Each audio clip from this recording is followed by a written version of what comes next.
The motion before the House is this House believes climate change is more effectively addressed through business innovation than government policy. I do not deny the need for government policy in addressing climate change. However, central to today's proposition is a question of effectiveness.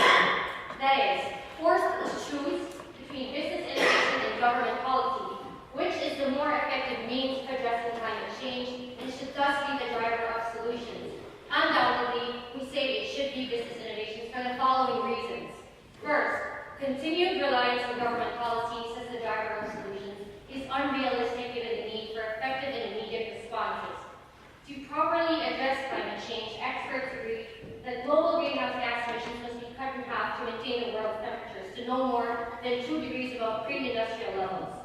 As population and global incomes are expected to increase in the future, economic activity must become approximately 80% less than current standards and action be taken within the next 10 years to keep the world's temperature at the desired levels.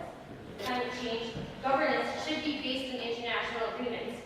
Unfortunately, an examination of past international government actions testified to policy's inability to abate climate change. The Kyoto Protocol, which enacted carbon emissions trading system, is now largely seen as a failure, having done little to lower the Earth's temperatures.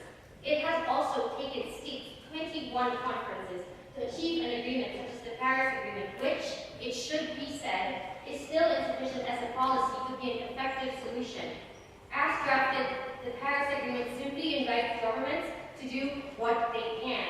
Should states fail to carry out their voluntary commitments, there are no real consequences given the absence of a clear legal enforcement mechanism under the agreement. The Montreal Protocol, though, was deemed a success in international policy. However, what many fail to appreciate is that when it was passed, industries were already considering CFCs as old technology and were embracing new innovations. Thus, while not discounting the unprecedented level of commitment shown by states, the eradication of CFCs arguably would have eventually happened even without government intervention. Admittedly, governments play a role in the diffusion of innovation. However, it should be emphasized that even without such government participation, the ability to offer effective solutions already exists within the innovations themselves. Government participation in this case simply facilitates the real solution. The solutions offered are not simply for the rich alone. In Tanzania and Rwanda, a new company called Off-Grid Electric, founded by alumni of the Said Business School, a month in rural Africa through the innovative use of solar power and mobile payment methods.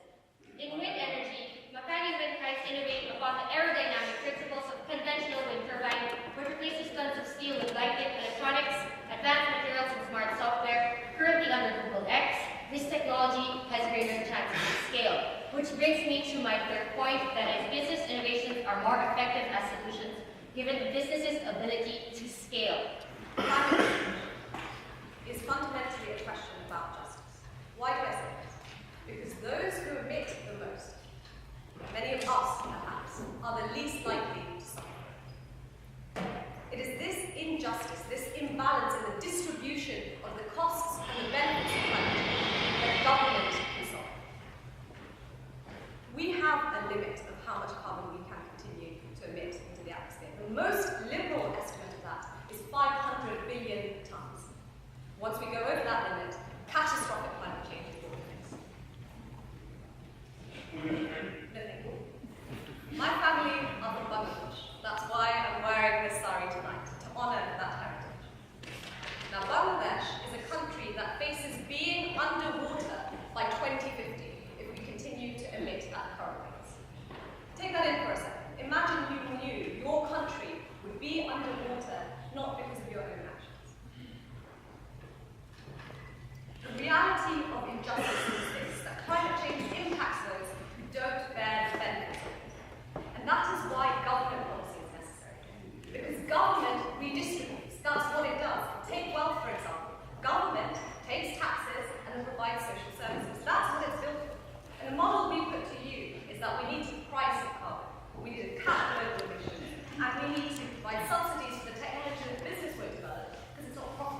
Now, a lot of these things have already been put into play, and the Paris Agreement, we feel, does provide a lot of things to be looked about.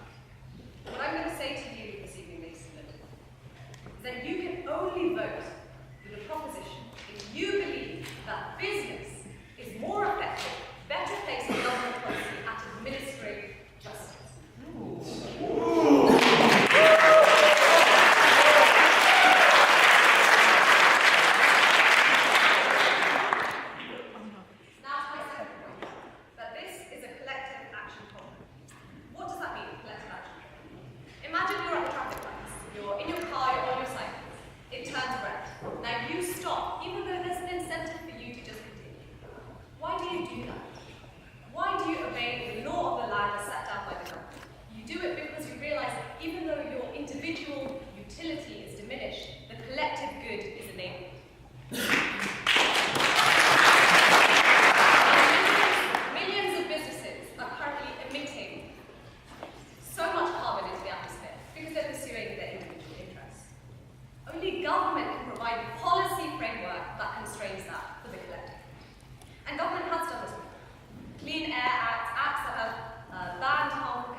Self-inflict upon themselves economically damage compared to their neighbours.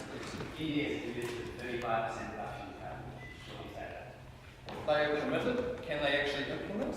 And what will happen to their economy if they rise their taxes faster than their economy can handle it? Those jobs will just be exported to other nations, their economy will be unable to implement any further action in their poverty or in their climate change.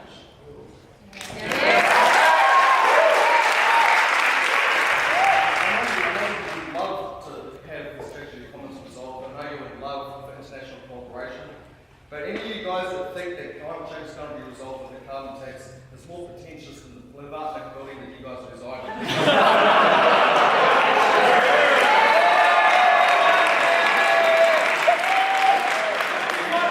But there is hope. There is hope. There is hope.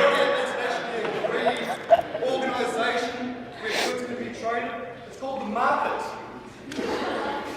If there is a product that is of equal price, capability, function, quality, and is of environmentally superior products, it will dominate market share. The innovation of social media has not only meant that you can stalk your love interest in an instant, but it has created a platform for mass social media on climate change awareness. And we're already seeing the result of this in our upcoming generation, where environmental awareness has become part of our purchasing subconscious. And that intrinsic purchasing power, that drive, is what allows businesses to innovate. The world has two options in alleviating climate change. First is either to reduce its carbon emissions by reducing its power consumption, or the second is to change the way that our energy is created, stored, and distributed. Now, government policy may act as incentives to reduce the growth rate of emissions, but it will never bring it down to below our current standards. The world population will not stop growing. Our craving for energy will never be satisfied. Therefore, the only choice we have is to change the way energy is produced. And only new innovations can do this. Only billions of dollars of risky investments by the private sector will do this. No matter how you carve up the solution to climate change, you need business innovation, but you don't necessarily need government intervention.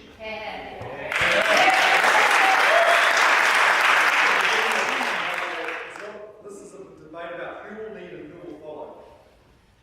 Will it be our innovative business minds? Will it be our cunning politicians? Are solutions more likely to come from Bill Gates and Elon Musk? Or are solutions more likely to come from getting out of put Merkel, Putin, and Trump in a room together?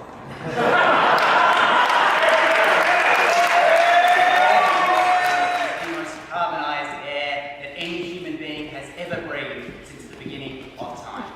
Our planet is suffocating, and here, on this side of the house, we have Bill Gates and Elon Musk who are going to save us.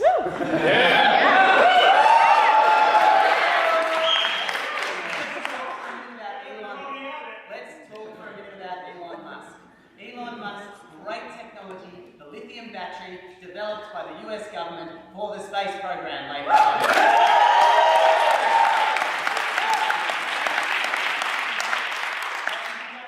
Elon Musk's company, he's going to ride in on his white charger and rescue us. The government paid for that horse, ladies and gentlemen. Elon Musk's companies, SpaceX and the solar panel company that he runs, have received $4.9 billion in government subsidies.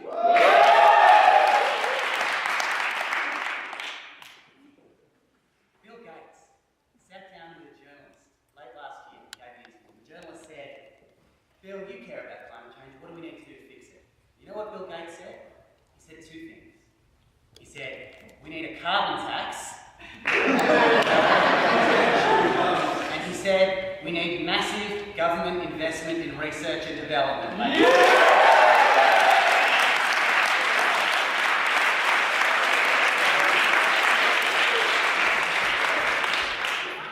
Because governments realise they need to put their money behind business innovation.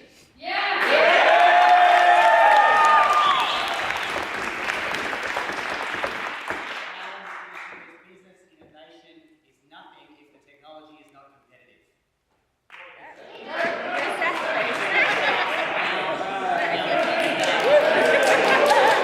The strongest incentive in the world is the £1 trillion worth of fossil fuels which currently sit below our Earth, and if they are extracted and pumped into our atmosphere, we will reach catastrophic levels of climate change. Now, so when they talk to you about incentives, remember that that is a hugely powerful incentive. And if even a quarter of those fossil fuels under the ground get emitted, it's over for us, ladies and gentlemen. We will have a massive refugee crisis. A problem that the interjection from this side of the House, they said was not a government problem. Classic business attitude, right? So with that, I move to my substantive speech. Now there are 2 points I want to make tonight. The first is the government has the tools to deal with this problem. And the second is that the international agreements being poo-pooed by the same business are part of a credible and enforceable solution that we're going to need if we're going to fix this problem. So, to the first tool in the government's tool, taxation. We all know that if something gets more expensive, we do less of it. That's intuitive. It's just as true that noxious gases that we emit into our atmosphere from our business, currently pumped into the atmosphere at no cost, ladies and gentlemen. You talk about a tragedy of the commons, that is a tragedy of the commons. Now, if taxation is the stick, then subsidies and grants are the cap. And as Bill Gates said, ladies and gentlemen, we need massive investment in R&D, in these projects off the ground. Technologies like carbon capture and storage, they don't work yet, ladies and gentlemen. If the government doesn't invest, there's no incentive for the private sector to follow. They talk to you about leaders and followers. If the government doesn't lead in this area, the last speaker from this honourable side of the House just told you exactly what would happen if the government didn't lead. Businesses would pick up and go somewhere else and do exactly what they want. From Sweden, Tokyo, to Auckland, your own country, sir. These are countries and governments that are leading. They are building carbon markets. There are 46 of them currently, and we expect many more to come under the Paris Agreement. Let's talk about the 20% of emissions that are currently under a regulated government trading system. 20%. When Al Gore released The Inconvenient Truth, if we had told him that in 15 years we would have 20% of the world's emissions under a government-regulated cap and trade system or carbon tax, he would have laughed us out of the room. We are making national progress. So I beg you. When you think about labor standards, it's a race to the bottom. When you think about environmental standards, it's a race to the bottom. And talking about carbon taxes, from our own previous speakers, Australia, where is your carbon system now?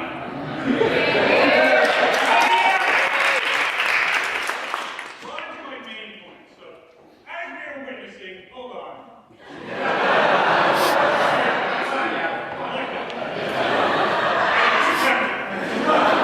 As we are witnessing, there is a real debate, right, about climate change, as it should be, because it affects you and your children and your life. But this debate, as Zara pointed out, is not just about climate change, it's about equity. And as my colleagues have stated, standards of living will only increase with economic growth. And growth requires energy. So wherever you have fossil fuels in the ground, you're going to go tell every country that has them to go, don't use them? No, I don't think so. Right? So whether large countries like China or small countries like Sierra Leone, they require new sources of energy. Perhaps less so than OECD countries. If you think about it, the International Energy Agency, the IEA, estimates non-OECD spending will exceed $1.3 trillion annually by 2026. $1.3 trillion annually. Right? Most importantly, the IEA states that technologies are not developing at a rate consistent with the 2 degrees Celsius hopeful goal that was set in Paris. Considering 80% of the world's energy comes from fossil fuels, improvements in zero-carbon technologies like photovoltaic and wind alone will not get us there. We need big things, which I'm hoping you guys will help us create. Come over to the dark side, be an entrepreneur, those in policy. This brings me to the crux of this debate. So contrary to what there is it is about technology, and it is about who can benefit. Entrepreneurs don't design things, scientists design things, scientists funded by government.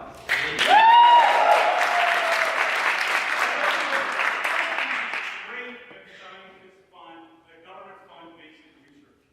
But businesses commercialize basic research and bring it to market. Government cannot do that. Whoa!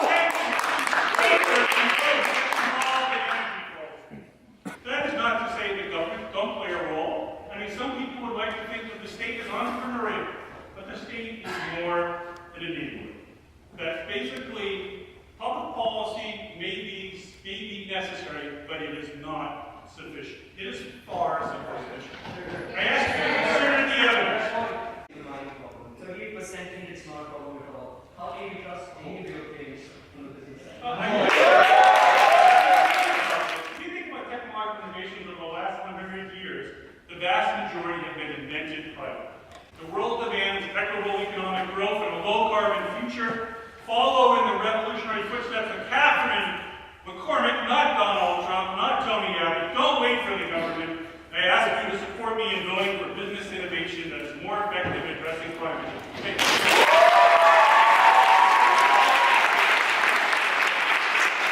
I'm going to extend that by giving you two stories. A story of market failure and a story of governmental success. But before I do that, let me talk about some of the things that has come from side or proposition. Now I'm quoting here. There was a question asked on what the government had done with respect to social justice across the world. The response adequately was that we have taken up efforts to make sure that this refugee crisis is resolved in some way or the other. And the response from the other side was, it's not a business problem. And hence the business didn't do anything. Now that exactly is the attitude of business. There are other things which they brought up. They said that our craving for energy, no, not that. Our craving for energy is never going to be satisfied. And if you impose carbon tax on us, we will pick up our business and we'll leave. So essentially what they are telling you is that they are not going to change their practices. Yeah. Don't talk. They brought out the issue of Blavatnik building. Well, so I must address it. At least our building is not made on blood money. From and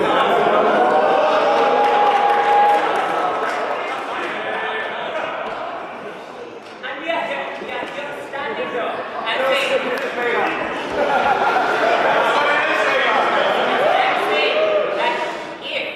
if Blavatnik has to stop selling the oil, then he must stop selling the oil.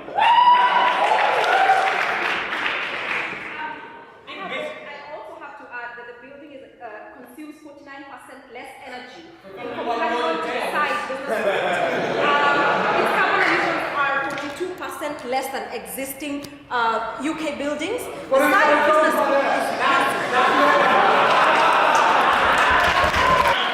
We need the government to regulate the practices of people from this side of the house, ladies and gentlemen. And this brings me to my first story, the story of market failure, the story of coal. Now, if you're thinking, why coal? It's because it's cheap, it's plentiful, and it's dirty. It's as cheap as dirt, it's as plentiful as dirt, and it is as dirty as dirt. Because if you think about it, it's nothing more than dirt that burns. 30 years ago, we were supposed to move away from coal. Technological innovation in form of nuclear energy and natural gas was supposed to take us away from this Dickensian era of coal furnace and grind. What happened? Coal recovered. Today it's used in record amounts, and if government does not stop them, China is going to keep burning 3.9 billion tons of coal this year and the year after and the year after that. Now what happened to the business innovation? What happened to all that they are talking about for the last 30 years? Well, the answer is simple, and they mentioned it in their speech. It's the most abundant natural resource in the world. There are coal reserves in 70 different countries. And no matter how rich or how poor the country is, if they can dig the coal out, they do burn it. Now, imagine this. How is business innovation going to stop them from burning coal? The cheap, accessible coal that is there in your ground, how are we going to stop this? Side proposition had to come here and has to establish that business innovation will stop this practice. They are yet to do that because we have 900 billion short tons of coal underground, and it could last us for 113 years. And at the rate at which business is going, it might even outlast us. First of all, electricity couldn't have been a private innovation. Ladies and gentlemen, all the research which is being done with respect to leading innovation has been done by the state. And if you want to quote examples, I would say the internet. The internet. No, not at all. Second of all, my second story, the story of government success. Think about Japan. Japan in the 1970s had humongous energy needs. And what did Japan do? Japan decided to invest in solar energy in form of incentivizing companies to shift to renewables, in form of capping the amount of fossil fuels that can be used, in form of educating people as to how it's important to make that shift. Do you think business innovation on its own could have done that. I would rather you ask the ways. Ladies and gentlemen, it is extremely important to understand that only government has the legitimacy and could be held accountable for the action that the government takes. So if Germany's chancellor comes here and says that we're going to shift to renewable, it's the German public which can hold the government accountable for these actions. Ladies and gentlemen, it is not like BP, which is claiming to go beyond petroleum and yet keeps on selling off its interest in renewable energy. So I'll give you the moral of the story. Moral of the story is climate change cannot effectively be addressed by business innovation rather than government policy, and on those grounds, I urge you to oppose. For some reason, that also rings a bell. I don't know where I've heard that name before. I'm also apologizing I'm overdressed. I'm going to ball. If you know anything about me, you know I love balls.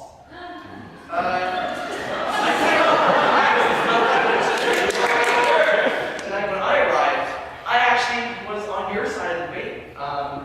But through the discussion I've seen, I've just been fascinated that there seems to be a lack of understanding about third parties involved between businesses and government, and that is people. And people make up the majority of what's happening. And ultimately, if you want to talk about justice, it's important to know that it's just us. We cannot do this without engaging majority people, the structures that do that. And at the end of the day, we know that a company can create a piece of technology that could end climate change. This can happen. What are you going to do when businesses and incentives do not align innovation for carbon reduction technologies? I want to challenge you. I want to challenge you with the reason why sometimes governments do not live up to the expectations. Governments, yes, governments are conflicted. Why are sometimes governments conflicted? Spoken about business, spoken about entrepreneurship. But isn't ExxonMobil also business? Isn't BP also business? And isn't part of the problem that governments are conflicted? Finally, it's the business itself, which is a significant part of economic growth that we discovered is so important for our societies. The Blavatnik will not teach the difference between different types of businesses, that some are oil companies, but some also invent carbonless energy. They not teach that one?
They did so not because their government commissioned them to, or even put their out of business as side opposition would have us do with carbon, but rather because human beings left to their own devices have and always will find solutions to problems if they are allowed to. That is, if they have the economic institutions, such as property rights and free exchange, that create the right incentives and give them the freedom to respond to these challenges. Yes? Elon Musk is 4.9 billion in subsidies. We have that. Thank you for quoting something from the West Wing. I hope that's not what we teach over at Yes, government does provide subsidies for things. Government also provides builds roads that cars drive. The cars are run by private individuals, sold by private companies. We're not saying that government doesn't have a role. What we are saying is that to solve this problem, to decarbonize the role we agree with, is that we can either do so at the expense of the poor, by raising the costs of energy, raising the cost of energy for those who can least afford it, like Bangladeshi factories who employ millions, or we can develop a better way.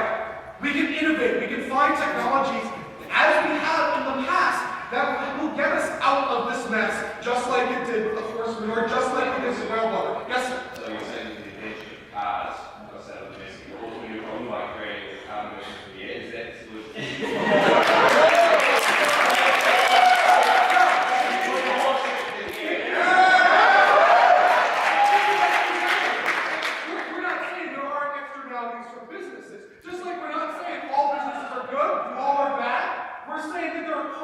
And there are benefits. And carbon is a cost. But is this side of the house denying the benefits of automobiles?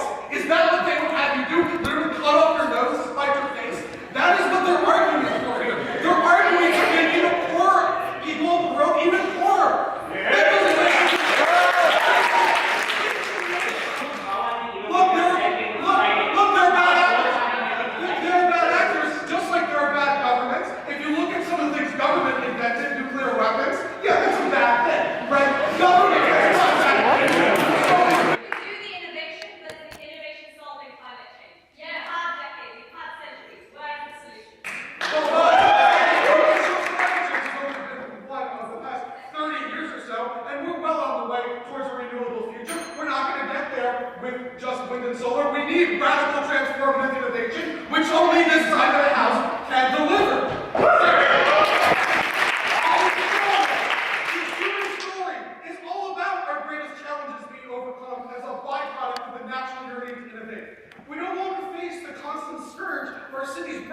Because Edison's light bulb delivered us from darkness. The government didn't fund that light bulb. A third of children no longer die before their 5th birthday, thanks to Jenner's vaccines and Fleming's penicillin. The government didn't invent those. Billions have been uplifted from starvation, not because of government policy, and we saw how well that worked in the Soviet Union, but because of private investors, private innovators like Norman Borlaug, and yes, Monsanto and Conagra. Let's start off with innovation. Now, the issue here is the respective roles of both government and business in creating innovation we need to solve climate change.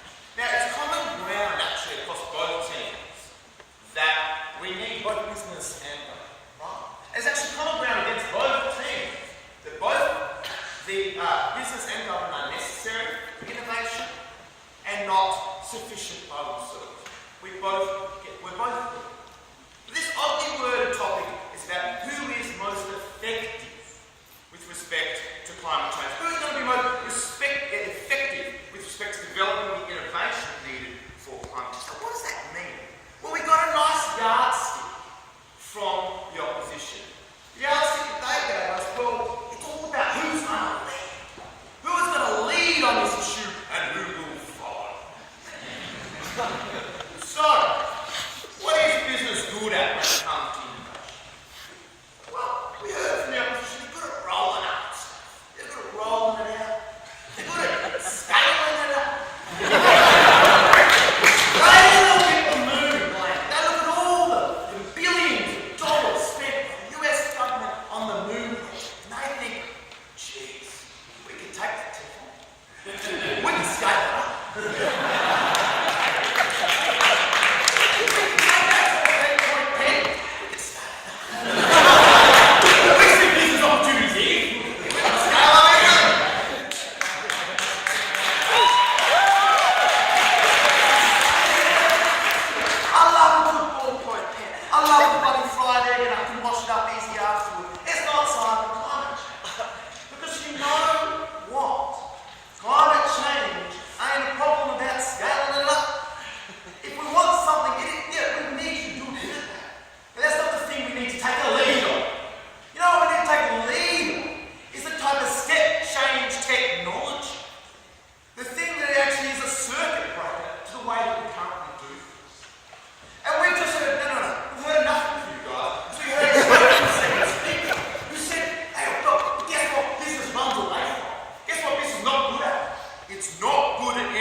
the lead on.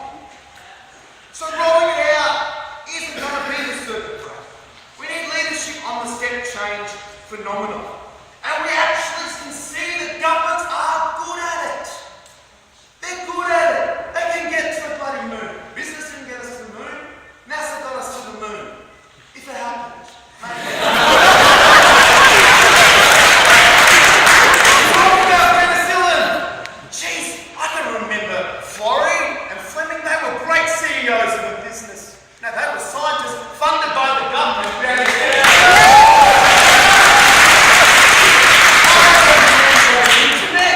Funded by the US Defense Department. Funded by the people of English.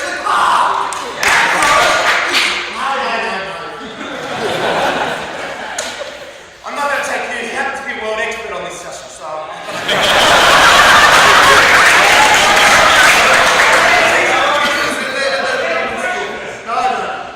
Secondly, let's move on to a coordination.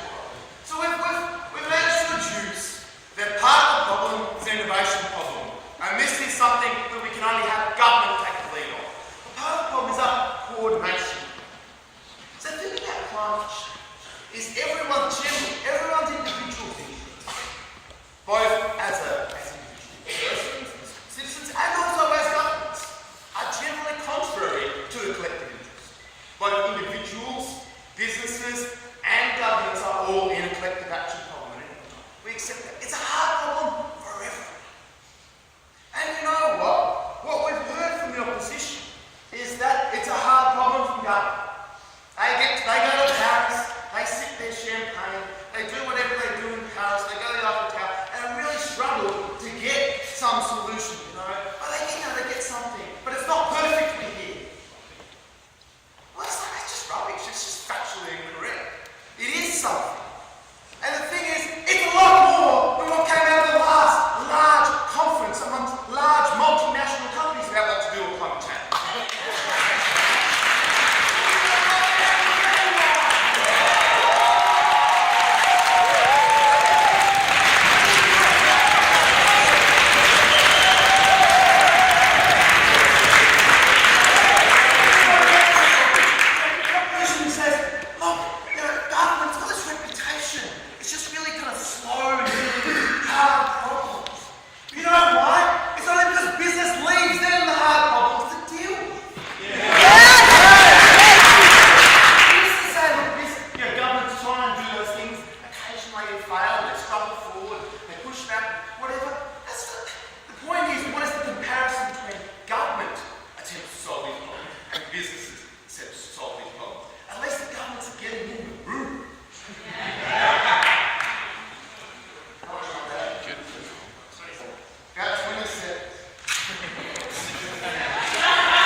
So climate change is a problem of justice because the effects of climate change are unevenly distributed across the world. Both intertemporally, right, nations that went carbonized first, those against carbonized later, and also geographically.